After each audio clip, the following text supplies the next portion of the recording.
Bruce Almighty, featuring Morgan Freeman. He's our Mississippi connection, but also featuring Jim Carrey. And so Ward's going to come and tell us a little bit about it, but we're going to make sure you come back for 7:30, 8 o'clock for the film tonight in the courtyard. But Ward he was the retired director of the Mississippi Film Commission, and he knows everything about movies in Mississippi. So plenty of knowledge coming our way. Without further ado, Ward Emily. I'm glad you qualified that, Stacy, and said films in Mississippi. I thought you were going to say everything about films everywhere for all time. So it's great to be back. Hey, hello. I hope everyone's gotten their vaccination. So I won't be any more political than that. It is kind of sad. It is the last film of our series. We've actually had 4 of the series, and then we had the Tennessee Williams, Cat on a Hot Tin Roof, to go along with the Tennessee Williams exhibit. So it's been a lot of fun. This is a really, really terrific movie. If you haven't seen it, then you're in for a treat. I hope you will come. I mean, the film will start tonight at 8. The weather's going to be nice. It's going to be a little hot, but hey, we're used to that now.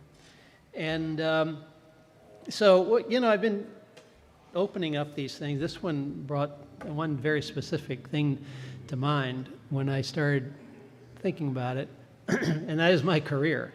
As the director of the film office, our job was to bring the film industry to Mississippi because, it created economic activity. We were in the Department of Economic Development and all of that. But what I knew and what we knew in that office, Nina Parikh especially and I, is that it created opportunity. Every time a film came to Mississippi, into a town, that it created an opportunity that people in that town would never, in some instances, ever imagine that they would have.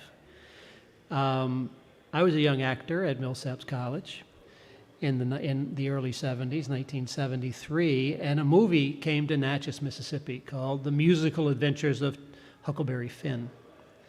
Well, a bunch of us from Millsaps went down to audition, and we all lied on our resumes that we could do certain things. I said that I could ride a horse. Of course, I got cast as an extra who rides a horse, so I had to learn how to ride a horse.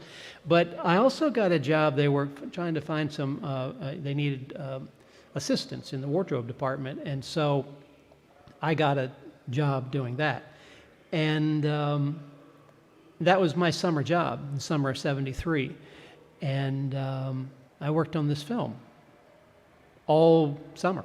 I worked on, I think I was still working on it, 48 years ago as we speak. It was my introduction. In fact, it was my bachelor's, master's, and PhD in how to make a film. Actually, that summer I learned how movies were made. But it created this career that I have. I don't think I'm standing here doing this if that doesn't happen, if that movie doesn't come to Natchez, Mississippi. And so in the film office over there, same thing happened with Nina Parikh, that a movie came to town right as she was graduating from Southern, in the film program at Southern. And she worked on that film. It was a short film, Eudora Welty's A Worn Path. And that led to the next film, and then that led to what she thought was going to be a short stint at the film office. And, after 19 years with me and then 5 years now without, as the director of the office, a film came to town and changed a life. And what we then knew in the film office is that every film could do that to somebody, and that every film created an opportunity for a person or a community or a place to build this industry, and for an individual to realize a lifelong career or, an endeavor of their life. And the reason that that was all coming to me as we talked about this, as I thought about this, is that the producer of this film, Bruce Almighty, is a friend of mine named Jim Brubaker. And he is one of the two great film mentors of my life. Yeah, I learned a lot from Jim, a lot from another producer named Chris Morgan. And these were the two guys completely, dissimilar in how they dealt with people and just completely dissimilar in demeanor and everything. But while with Huck Finn I learned how movies were made, with those two guys I learned how to make movies and how to be a part of the process. And these two men, Chris and Jim, both they knew everything. They learned from the ground up on film. They didn't go to business school or anything like that. They worked on films, so they knew what everybody did. They knew where every truck was parked. They knew why things were the way that they were, and they were, as I say, my mentors, the great teachers of how things work in film, how they're supposed to work. I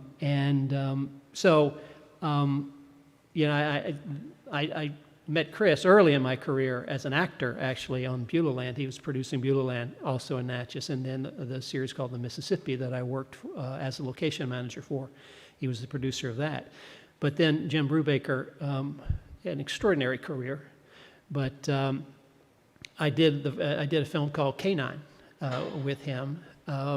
Again, I was thinking of this, and this is the world that we're in, of film, is that last night was the Field of Dreams game on or near the Field of Dreams ball field in Iowa from the film Field of Dreams.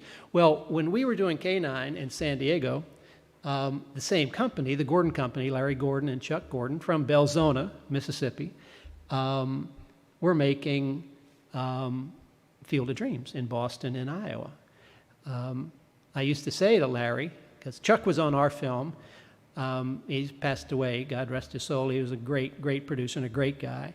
But I used to say to Larry, it's like, wait, you know what? I don't really like dogs, and I'm doing the dog movie, and I really like baseball, and I'm not doing the baseball movie. What is up with this? So, but Canine, and there are a lot of people who worked on Bruce Almighty that worked on Canine. So, but that was, Brubaker was the unit production manager, line producer on that. So, and then I went on to do a movie with him called Problem Child, and then was around. He was working for various companies over the years, as you do in the industry, and worked for Shady Acres, Tom Shadyak's company that did this. And it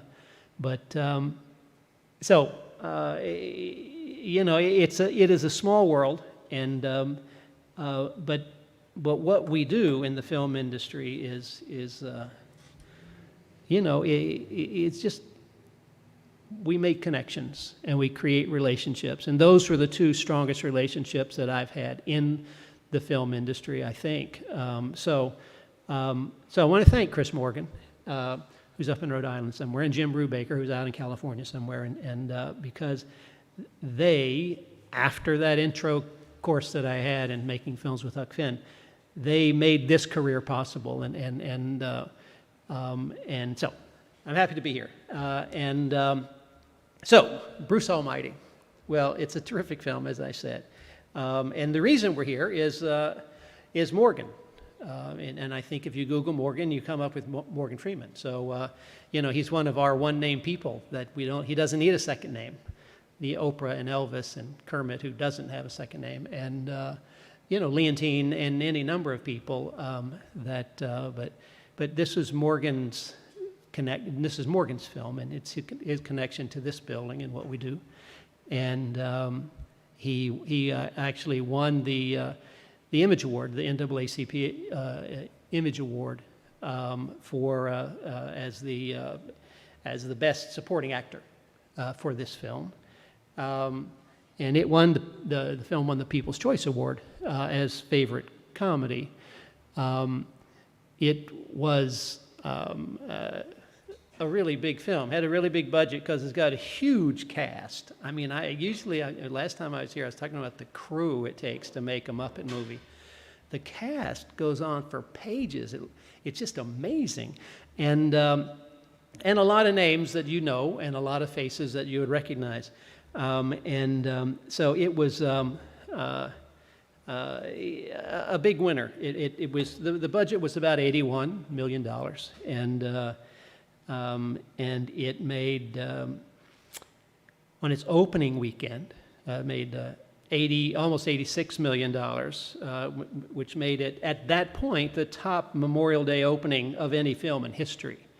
And then by the end of the time that it had run theatrically, it had made domestically in North America, it had made $242 million, and at the end of its global run, it finished at about $484 million, which was Jim Carrey's highest-grossing film, actually. So they started filming in August of 2002, filmed for August and September, and I think into October of 2002, and then the movie was released on May the 23rd, 2003. I'm not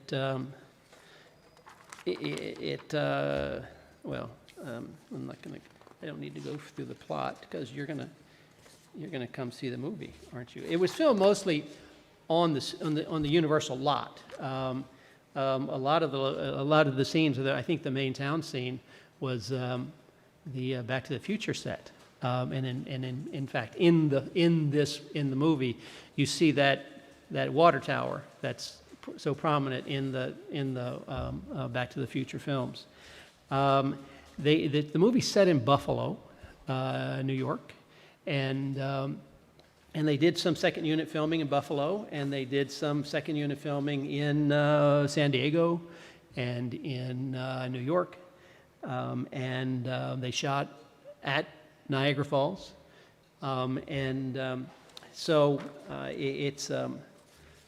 but most of it was on stages and on the back lot, on the New York street, and in other back, I think 4 stages, 1, 2, 3, 4 stages with the sets, and it was a big studio picture. It had nice reviews. Some of them weren't kind. I think the LA Times said, Bruce Almighty, not so mighty is what the LA Times said. But, it got good reviews. But then it's when you're making that kind of money, I don't think they really cared about those reviews. Let's see. I've already talked about that. And then it's funny. There are a couple of other connections to this film. I said that some of these people worked on K-9, which we filmed in San Diego. The cinematographer is a guy named Dean Simler, who was an Australian. Great cinematographer, won the Academy Award years later for Dances with Wolves. I have his information here somewhere. So Dean worked on that, and Carl Miller who was the dog trainer, the animal trainer on K-9, and found us and trained Jerry Lee, those dogs from K-9. Also was the animal trainer on this film, and the dog figures prominently in this. But another great guy. And I was lucky enough to work with those guys on K-9. And Mickey Gilbert, who's a big stunt guy, was the stunt coordinator on K-9, also the stunt coordinator on this film. I think I worked with him on something else as well. But Bless You, which is kind of fitting, I guess, with talking about Bruce Almighty. And Tom Shadyac, the filmmaker who did this, the director who did this, I mean, he had pretty good start to his career as a director. Going backwards from this film, he did Bruce Almighty, then he did a film called Dragonfly, which I think is a serious film. Is that with Halle Berry, Dragonfly? Is that? I don't know. I can't remember. Forgot to look that one up. Patch Adams, Liar Liar, and The Nutty Professor, the first one, which was written by, here's another Mississippi connection, which Stacy loves, it was written by David Sheffield, who, from those down on the coast. We will get him here at some point, so you can listen to him talk about writing movies for Eddie Murphy and others, but rather than listen to me talk about stuff. But Tom Shadyac did Nutty Professor. He did Ace Ventura, and did a film that none of us saw that we should probably all go look for, a TV movie called Frankenstein, The College Years. So, of course, we have to go see that. But Tom Shadyac was a major director for a long time, and made some of the biggest, some of the great comedies that we've had in this town. And with that, we are going to go to a little clip of Tom talking about working with Jim.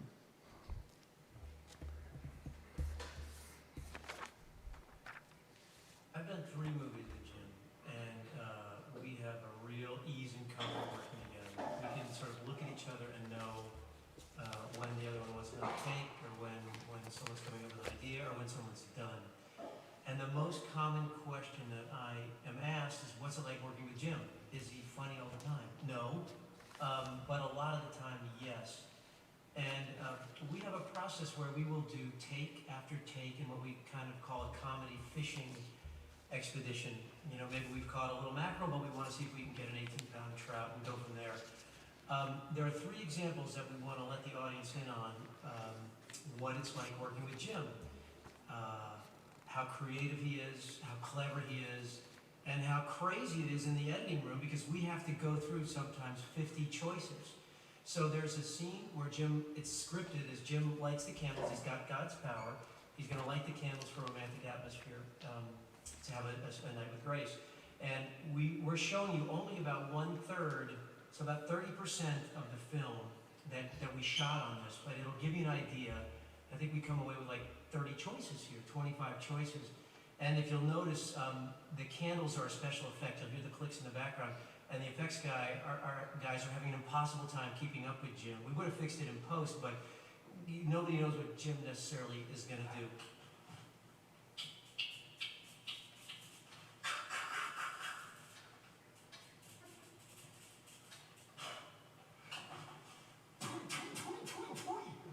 Okay.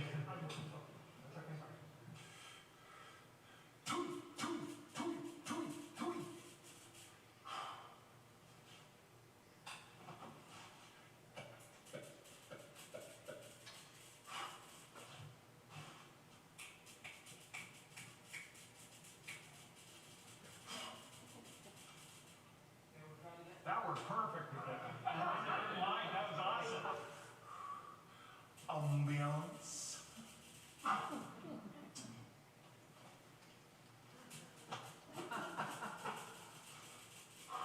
Let there be light and mood.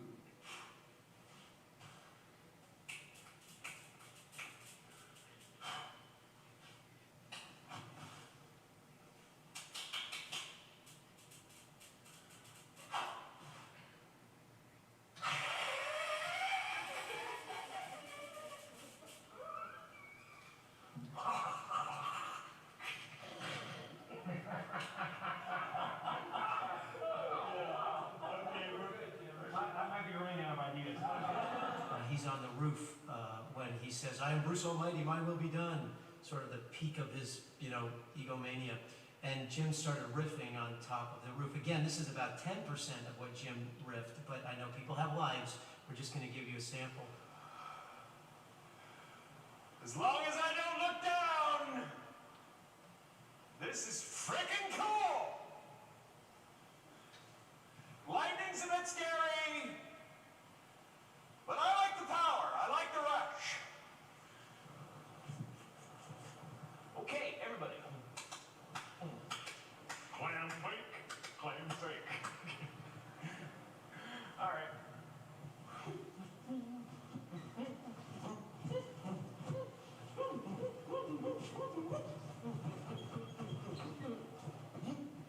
I just put Jim in a corner and said, there's a bunch of bakery props here. Come up with some stuff. There's a lot of bakery footage we cut, which we will show in the deleted scenes. He does Sammy Davis Jr. He does a lot of really fun stuff. But in this one corner, he just started coming up with stuff. And again, I think it'll give people an idea of how creative he is. I don't want to take anything away from our great writers, Steve Odekirk and Steve Korn and Mark O'Keefe. But Jim has a way of making every moment his own and even better.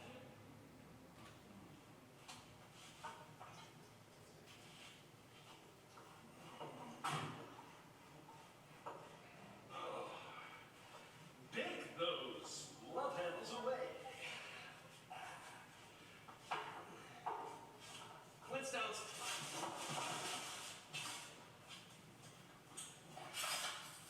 Everyone's number 73.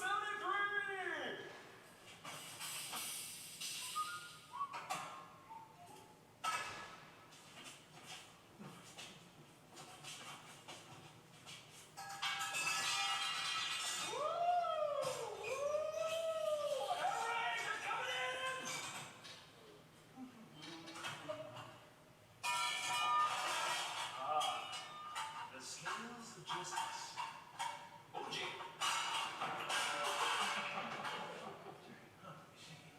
Right side. What is he doing?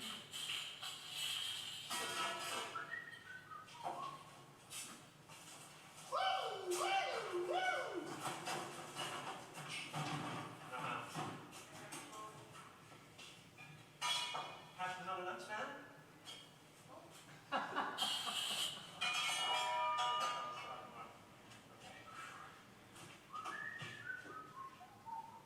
My new pope.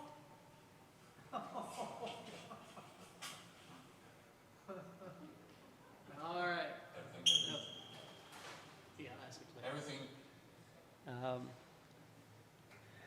You know, those of us who have watched him from the very beginning, I guess starting on that TV show, and then doing this, it is amazing his physical performance, what he does with that face, and there are a couple of times in this film where he does a Clint Eastwood impression, which used to be part of his stand-up routine. And on the TV show, he used to do a Clint Eastwood thing.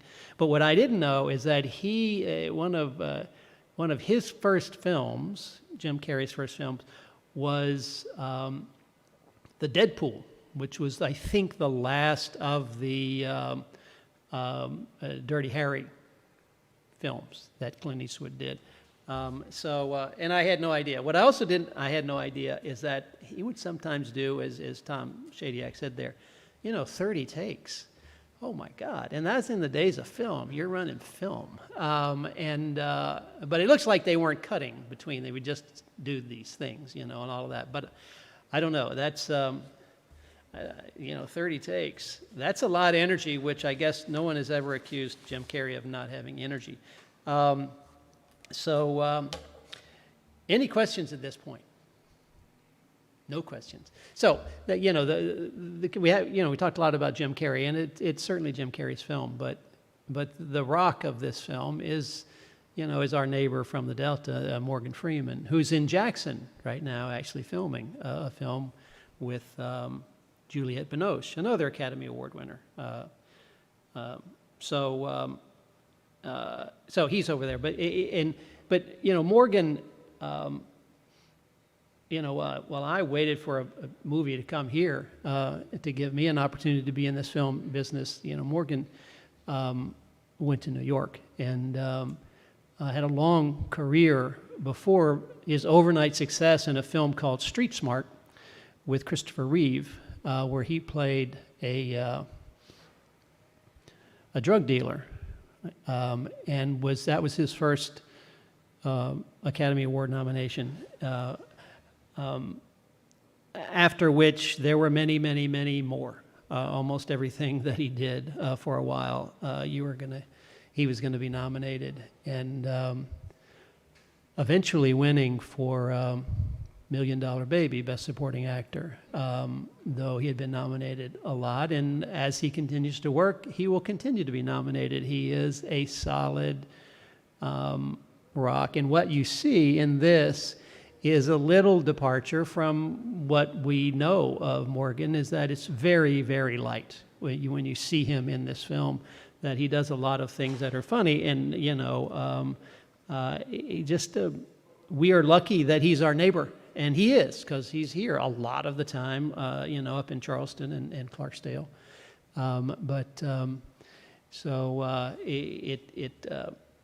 He brings something to every film that he does. Usually there's a great gravitas to what he does. But in this one, you'll see this kind of incredible range of Morgans, which is a lot of fun to watch. And I mentioned there were other people in this film that you would recognize.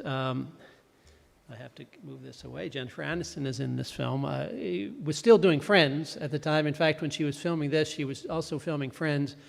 And something about Polly, I guess, was the name. Was that the name of that film that she did? But she was doing 3. What's that? Along Came Polly. Yeah. Something About Mary was that other film. Yeah, there you go. That somebody else was in. And but yeah, she was doing those. She was doing all 3 of these at the same time. Philip Baker Hall, who, when you see him, you'll recognize him, Academy Award nominee. Steve Carell, whatever. Yeah, this was his first big breakout feature, and he went on to do the sequel to this called Evan Almighty, which was not as successful as Bruce Almighty. So. Also, Academy Award nominee Sally Kirkland is in this. Tony Bennett, you might have heard of him. He's in it, plays himself. I love, but you say Tony Bennett himself. Well, who else?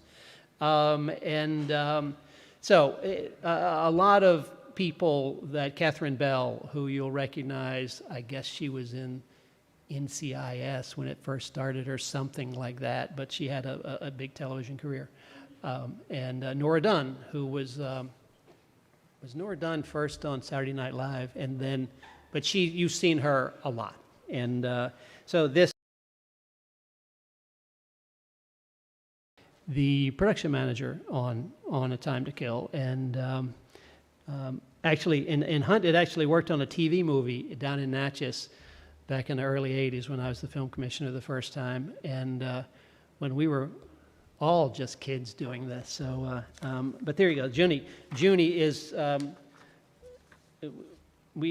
joke was always we love Junie. Junie Lowry, because she always cast a friend of mine in L.A. Which we loved her for that because she was about the only person who did it. The other things that Dean Simler had done, he did Secretariat, he did Mad Max 2 and Mad Max Beyond Thunderdome. K9, Dances with Wolves, City Slickers, and Apocalypto, which was another award-winning film for him. Way deep in the crew list was the name for a set production assistant, a guy named Scott Rory, who's from Mississippi. I think he's from Oxford, but Scott is now first AD, I think, a first assistant director, but this was one of his first jobs. Scott, when we revived the LA Picnic in Los Angeles, Scott was the guy that did it. So he's been a great friend of the film office for a long time. So I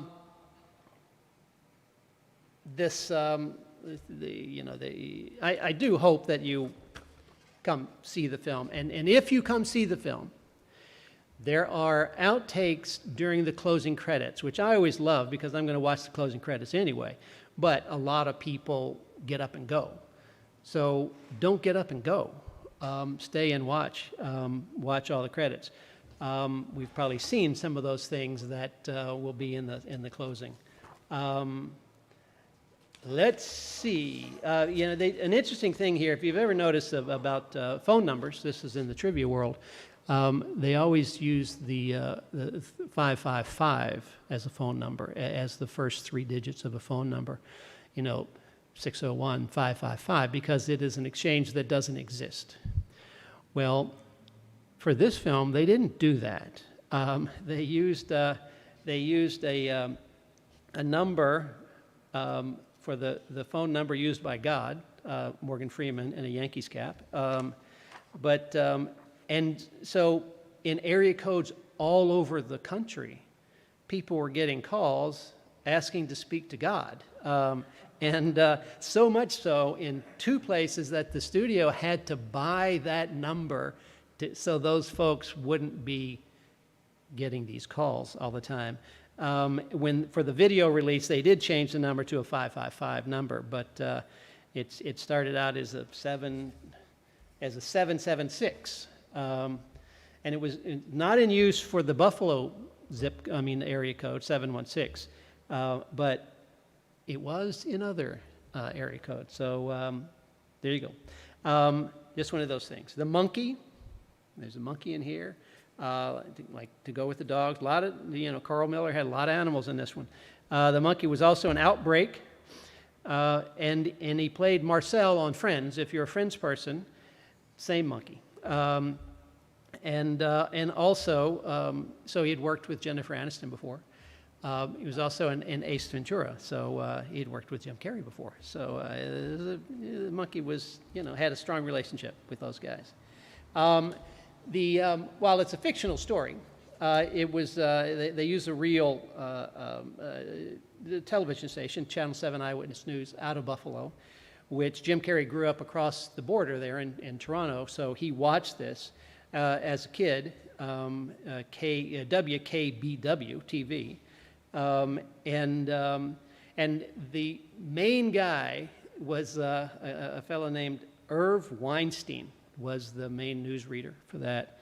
And he did a lot of the things with the plosives that I guess Jim Carrey does, like pistol-packing punks and things like that in his delivery. And apparently he was the first one to ever say, "It's 11 o'clock. Do you know where your children are?" So, I don't know. You want your newscaster asking that question? I don't know, Mom. Let's see. I mentioned that Morgan Freeman wears a Yankees cap. Of course, the popular phrase for Yankee fans is that, even God is a Yankees fan. So Morgan proved that. So it is interesting when you look at this, and we do this every time about when you're doing this research and you find out who also was considered for these roles. Kevin Hart, who I didn't even know existed 20 years ago, was thought about for Bruce, which is interesting. But also for the part of God, it was originally supposed to be played by Robert De Niro.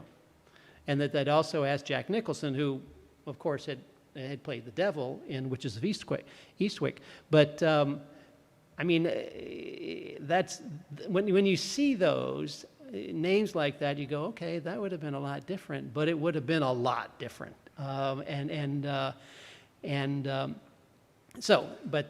They were also considered for the part. Let's see. Oh yeah, Jim Carrey played a guy named Johnny Squares in the Deadpool, 1988. So again, he was just a very young man at that point. They used actually some of the real broadcasters from WKBW. And apparently there are a lot, and you might have to rush out. I'm selling product here now. You might have to rush out and get the DVD or the Blu-ray, because there are a lot of outtakes on the DVD release. They did a lot of outtakes, and what we just saw was, of course, a great indication of perhaps how crazy those would be. One of the outtakes is that, Bruce as God finds Bigfoot, which is, of course, an important thing that I don't know how they left that out of the film, but it's on the DVD. So, and something that we'd, of course, love to see is him trying to take a bath when he can walk on water as God. So he as this physical, the physical actor that he is, That would be a very interesting thing to see. So Susan Ortega, what character is Susan? Catherine Belpart was originally supposed to be Eva Mendes, but she had to go do, and I had no idea that these movies went back this far, but she had scheduling conflicts with Too Fast, Too Furious, I guess the first sequel to Fast and Furious. But, you know, that was 2003. Those things have been around for a generation, actually. And they do keep getting better. At one point, Morgan Freeman says, "All righty then," which, if you know Jim Carrey, it's something that he said a lot in Ace Ventura, Pet Detective.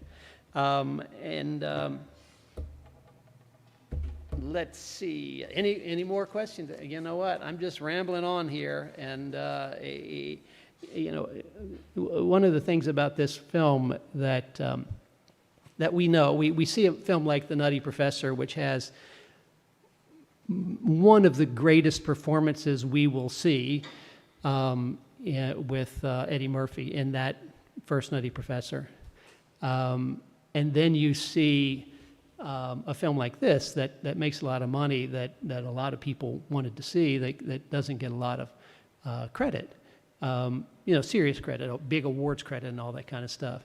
And maybe that will be changing a bit because we need comedies.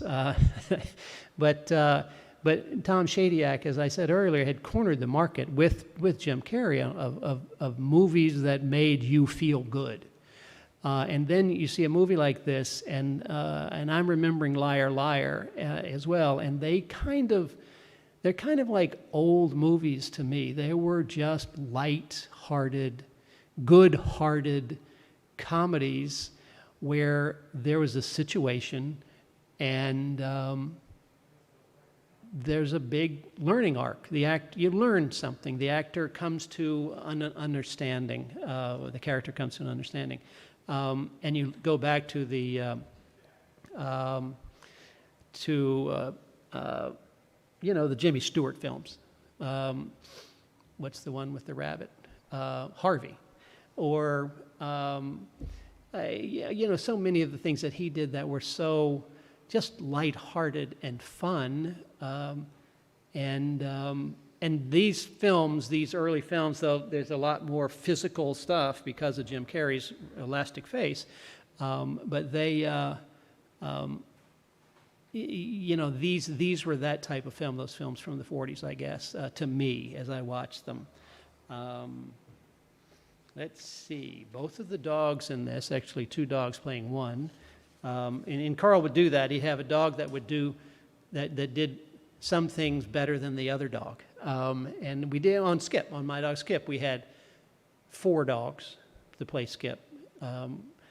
Old Skip was actually the dog from Frasier on that. But so you have dogs that have certain skills. And so I think they had 2 monkeys that one was better at close-ups than the other. So go figure. But the 2 dogs were found at a rescue, at a shelter in North Hollywood, California. There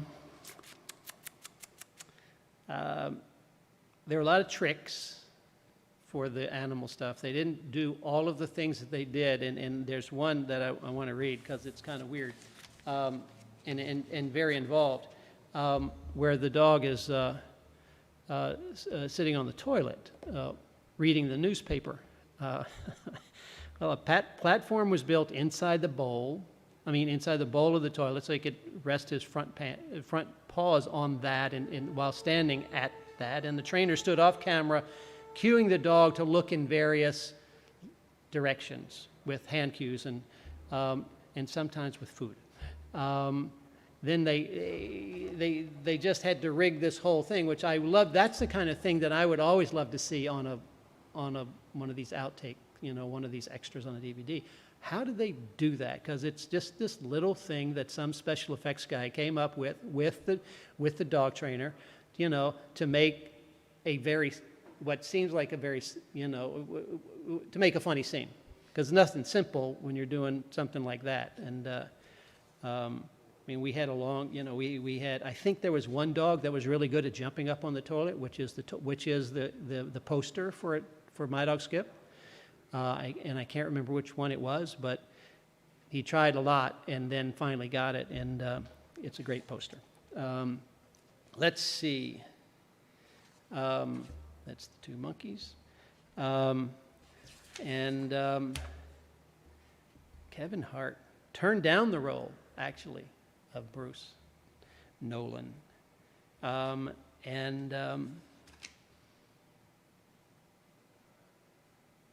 That's about it for me.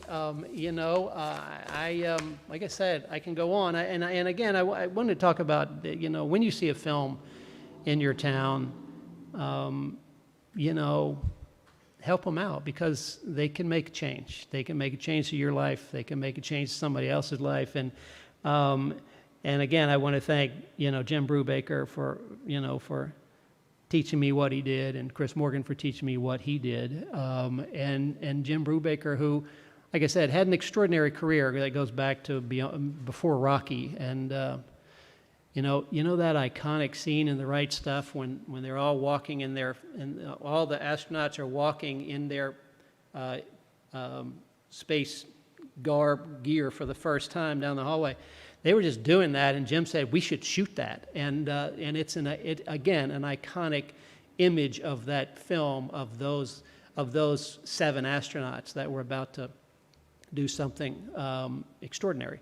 But there you go. I want to thank Stacy and this great place for letting me do this, and I'll be back next May. We're not going to do the lunchtime talk next year, right? May what? Yeah, it's going to be as an intro to the movie. So you have to come to you want this? You got to come to the movie next year, because we're making it really exclusive. So thanks for tuning in, and thanks for supporting the Max and the film series, and you know, go see movies. We don't go to enough movies, and wear your mask. All right, see ya. Thanks.